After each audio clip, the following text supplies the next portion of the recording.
당 윤영일 의원입니다. 저 부족합니다. 그런데 한 말씀 꼭 하고 질의를 시작하겠습니다. 국정은 시스템으로 하는 겁니다. 비선 실세의 시스템이 하는 게 아닙니다.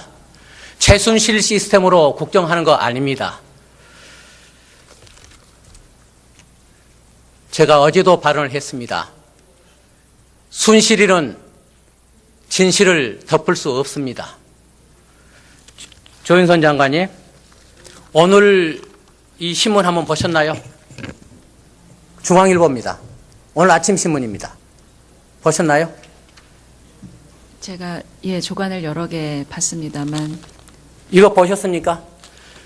차은택 기획한 문화창조 최순실 예산 내년에 반 2,734억. 구체적인 내용은 제가 말씀 안 드리겠습니다. 보셨습니까? 예, 그거 봤습니다. 저희들이요, 저도 최근에 이 예산 때문에 제가 사실은 많이 검토하고 많이 사실은 봤습니다. 드릴 말씀이 한없이 많습니다. 제가 판단했을 때 그 관련된 예산이 한 4,200억 정도가 되더라고요.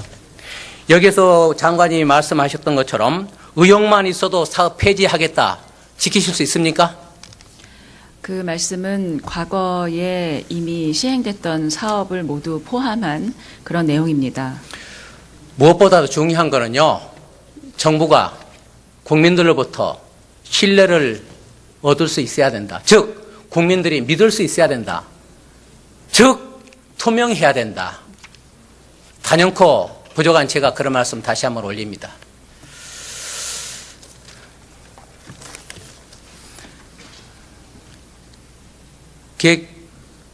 기재부 차관님 오셨습니까? 예. 장관 바뀌었습니다. 지금 예산 심의 과정 이러한 것들이 제대로 검토되고 제대로 반영될 수 있을 것인가에 대한 걱정, 우려가 사실 저도 큽니다. 진지하게 검토하고 진지하게 반영하고 그런 노력 하시겠습니까? 조금 전에 의원님께서 적절하게 지적해 주셨다시피 국정은 시스템에 의해서 움직인다고 생각을 합니다. 물론 부총리 개각을 일부 발표를 했습니다만은 공직자들은 흔들림 없이 업무에 전념하도록 하겠습니다. 예산도 마찬가지라고 생각을 합니다. 질의를 좀 드리겠습니다. 기재부요, 차관님. 네. 1급 발암물질의 성면이 있습니다. 뭐 다 아는 사실입니다. 이 성면 건축물이 농어촌에만 114만 개가 있습니다. 혹시 알고 계십니까? 예, 그 숫자는 제가 기억하지 못하고 있습니다. 제가 좀 말씀드릴게요. 성면이 WHO에서 1급 발암물질로 지정된 건 알고 계시죠? 예. 그 다음에 2009년 이후 우리나라에서도 사용 금지한 물질이라는 걸 알고 계시죠? 예, 정확하게 기억하지 못하고 있습니다. 예. 그렇게 돼 있습니다. 그런데 전국에 이 성면 슬레이트 건물이요, 140만 개소가 있습니다. 그런데 그 중에요, 81%가, 즉 114만 개소가 방금 말씀드린 것처럼 농어촌 지역에 있습니다.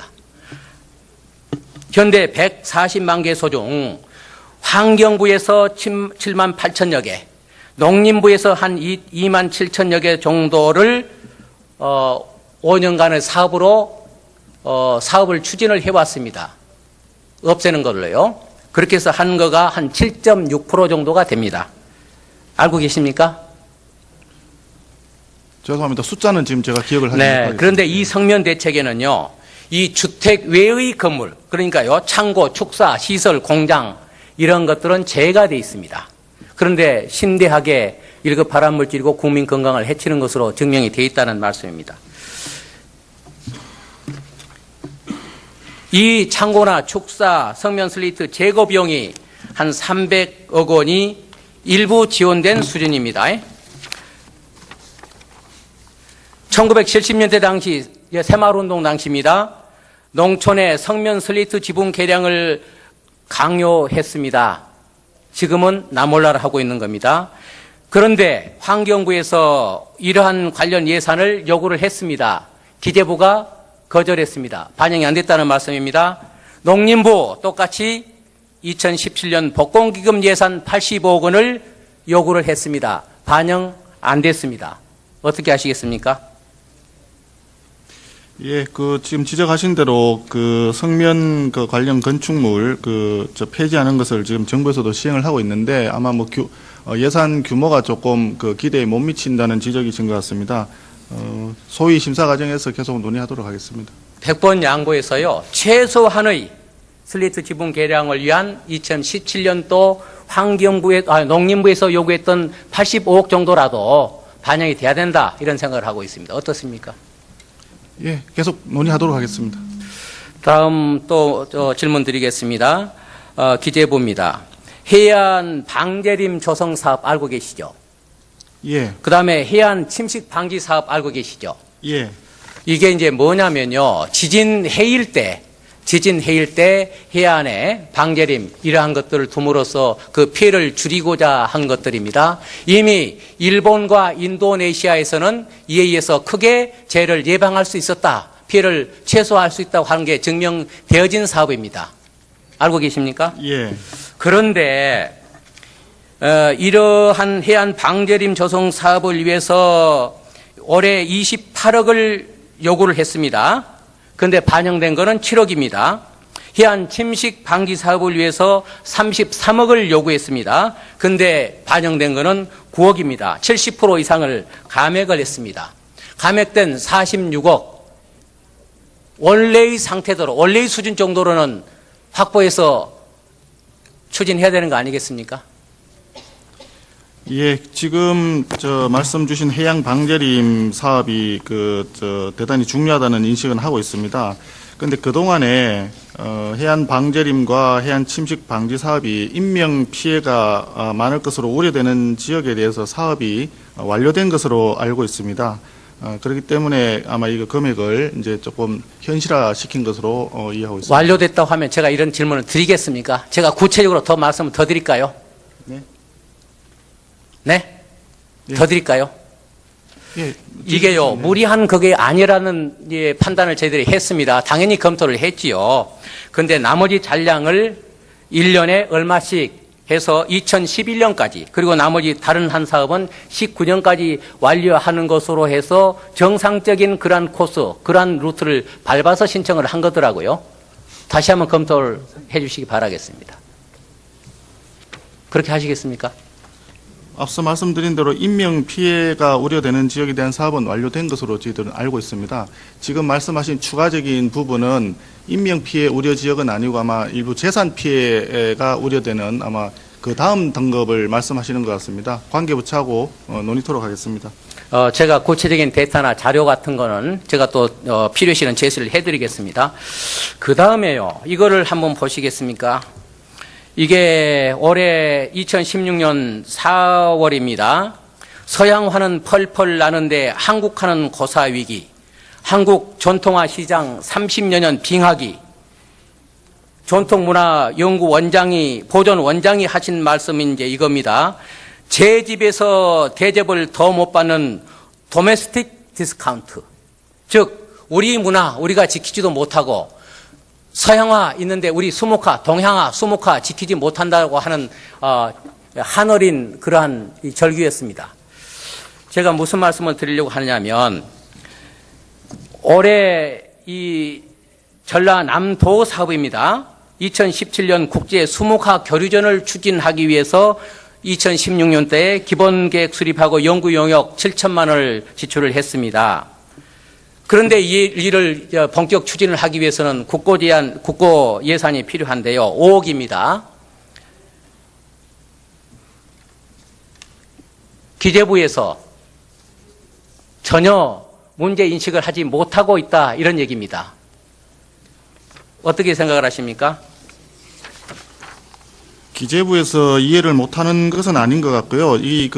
말씀하신 그런 사업들이 이제 관계되는 문화부에 아마 총액 사업 비슷한 개념으로 예산이 편성되어 있는 걸로 알고 있습니다. 그래서 공모를 하게 되어 있는데 거기에 신청하시면 아마 선정되면 지원을 받을 수 있는 대상이 아닌가, 이렇게 생각이 됩니다. 문화장관님, 이에 대해서 어떻게 하시겠습니까?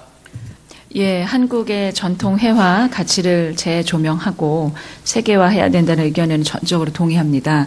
그 절차에 관해서는 방금 이 차관님 말씀하신 대로 총액 사업으로 공모 신청해서 선정되면 지원하는 사업이 있습니다. 적극 검토하도록 하겠습니다.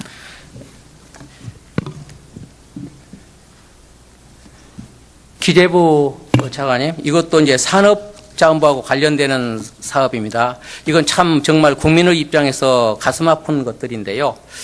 그 노인 복지시설 에너지 고효율 제품 지원 사업이 있습니다. 알고 계십니까? 네. 소위 시골의 경로당 이런데요.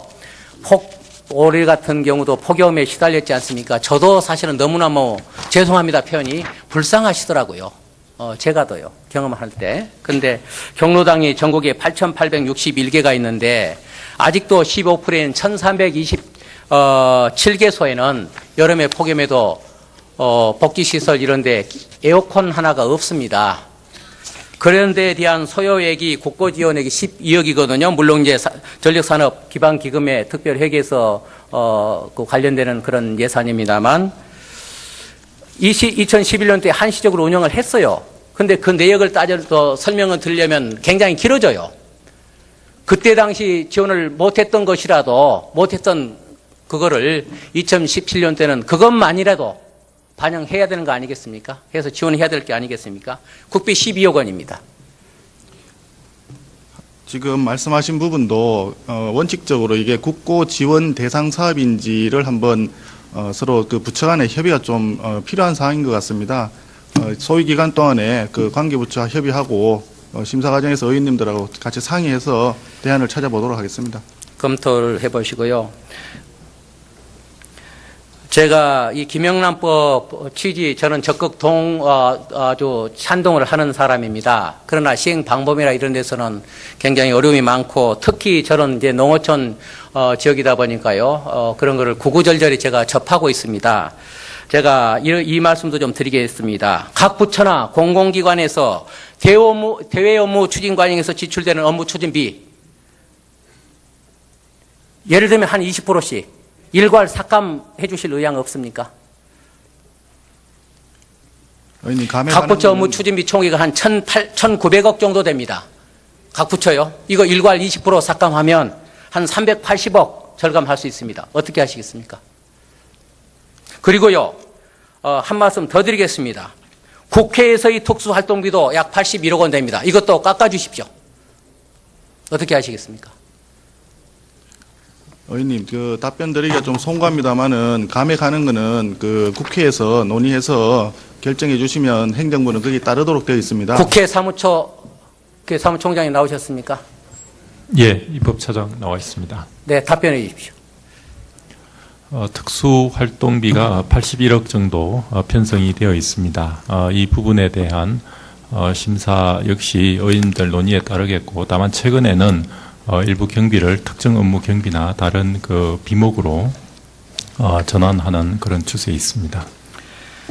정부에서 하는 사업 중에 노인형 일자리가 있습니다. 그분들이 새벽에 일어나서 일을 하시는데 한 달에 20만 원 받는 게 제가 너무 가슴 아팠다고 제가 얘기를 한 적이 있습니다. 국토위에서도요. 기재부 차관님, 네. 노인 수당 최소한의 단가 인상하거나 아니면 그 일자리 그 말씀하신 대로 노인 일자리에 대해서는 정부도 관심을 가지고 지속적으로 확대를 해 왔습니다. 단가 문제가 그동안에도 많이 거론이 되었는데 지금은 그 일자리를 원하는 수요가 아직도 많이 남아있기 때문에 내년도에서 금년에 비해서 내년도 예산에도 일자리 숫자를 좀 늘리는 쪽으로 했고요. 그러다 보니까 단가 인상 부분은 아무래도 그 재정상 그 부담이 많이 되기 때문에 이 일자리 숫자가 어느 정도 확충된 이후에 검토하는 것이 적절하지 않을까 생각하고 있습니다. 제가 진지하게 생각을 해봤습니다. 최소한 단가 20만 원인데 10만 원 정도라도 올려야 된다 하는 생각이 당연히 들었고요. 그리고 이제 정부에 반영되어 있는 것